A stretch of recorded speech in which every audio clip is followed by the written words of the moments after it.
Welcome to Cuckoo Classes. Cuckoo Classes, Learning Made Simple. आज हम बात करेंगे क्लास 10वीं geography chapter 1 resources and development की। हमारे एनवायरनमेंट में जो भी चीज़ें अवेलेबल हैं और जो हमारी नीड्स को सेटिस्फाई करती हैं उन्हें हम रिसोर्सेज कहते हैं। बट क्या हर चीज़ रिसोर्स होती है? Let's understand what is a resource. Everything available in our environment which can be used to satisfy our needs is called a resource. लेकिन एक चीज तभी रिसोर्स बनती है जब वो A. टेक्नोलॉजिकली एक्सेसिबल हो, B. इकोनॉमिकली फीजिबल हो और C. कल्चरली एक्सेप्टेबल हो। Nature, technology, and institutions. Resources का development and interactive relationship depend करता है between nature, technology, and institutions. Human beings nature को technology के through use करते हैं and institutions economic development को fast बनाते हैं. Are resources free gifts of nature? कई लोग सोचते हैं कि resources nature के free gifts हैं. But actually, resources are not free gifts of nature.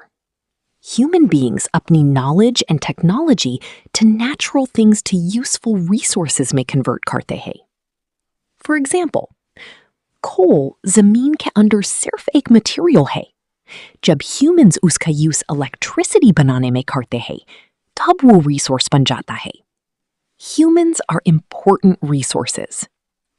Human beings would be important resources हैं because they use skills, knowledge, and technology to create new resources. Classification of resources on the basis of origin. Resources को different ways में classify किया जाता है. A. On the basis of origin, biotic resources जो living things से related होते हैं. Examples: animals, plants, humans.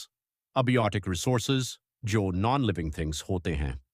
Examples: rocks, metals, water scene. 6.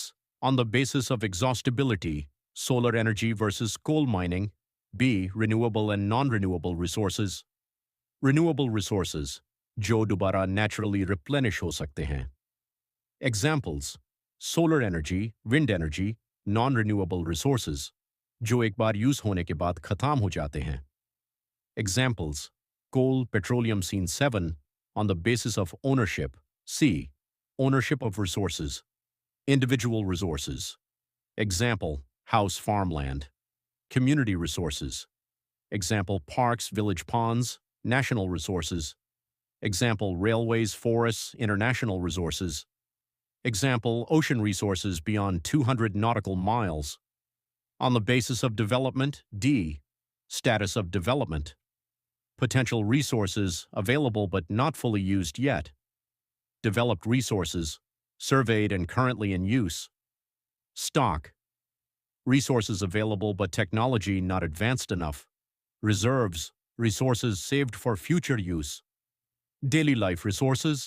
हमारी daily life में use होने वाली हर चीज किसी न किसी resource से बनी होती है. Examples: furniture, wood, mobile, metals and minerals. House, cement, bricks, iron clothes, cotton. हम डेली लाइफ में वाटर, फॉरेस्ट, मिनरल्स और लैंड जैसे रिसोर्सेज यूज करते हैं, बट क्या आपने कभी सोचा है अगर ये रिसोर्सेज खत्म हो गए तो क्या होगा? आज के वीडियो में हम समझेंगे development of resources, sustainable development Rio earth summit 1992 और agenda 21. So stay tuned till the end. What are resources? Resources are very important for human survival and better quality of life. पहले लोग मानते थे कि resources nature के free gifts हैं. इसी वजह से humans ने इनका excessive use करना शुरू कर दिया. Major problems caused resources का indiscriminate exploitation के serious problems create करता है. 1. Depletion of resources. Few individuals और countries अपनी greed satisfy करने के लिए resources का overuse कर रहे हैं. 2. Rich and poor divide. Resources कुछ लोगों के हाथ में concentrate हो गए हैं. इससे society दो parts में divide हो गई. Haves have nots teen. Environmental problems. Over exploitation की वजह से global warming, ozone layer depletion, pollution, land degradation जैसे एनवायरमेंटल क्राइसिस क्रिएट हो गए हैं। Need for resource planning. अगर रिसोर्सेज इसी स्पीड से यूज होते रहे तो फ्यूचर जनरेशंस के लिए कुछ नहीं बचेगा। इसलिए इक्विटेबल डिस्ट्रीब्यूशन और रिसोर्स प्लानिंग बहुत इंपॉर्टेंट है। Resource planning helps in sustainable existence of all forms of life. Sustainable development. अब बात करते हैं सस्टेनेबल डेवलपमेंट की। Sustainable development means development without damaging the environment and without compromising future generations' needs. Simple words mean, आज development हो, but future generations को problem ना हो. Example, visuals, solar energy rainwater, harvesting recycling plantation, RIO Earth Summit, 1992.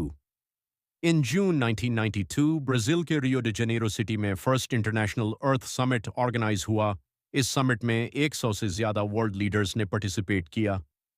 में objectives थे environmental protection, socio economic development, global cooperation.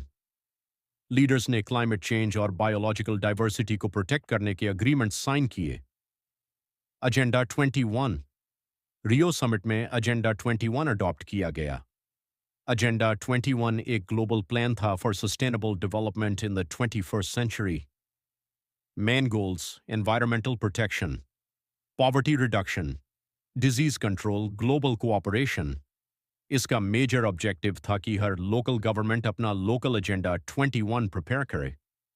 You found this video helpful? Then like, share and subscribe to the channel for more Class 10 CBSE videos in bilingual language.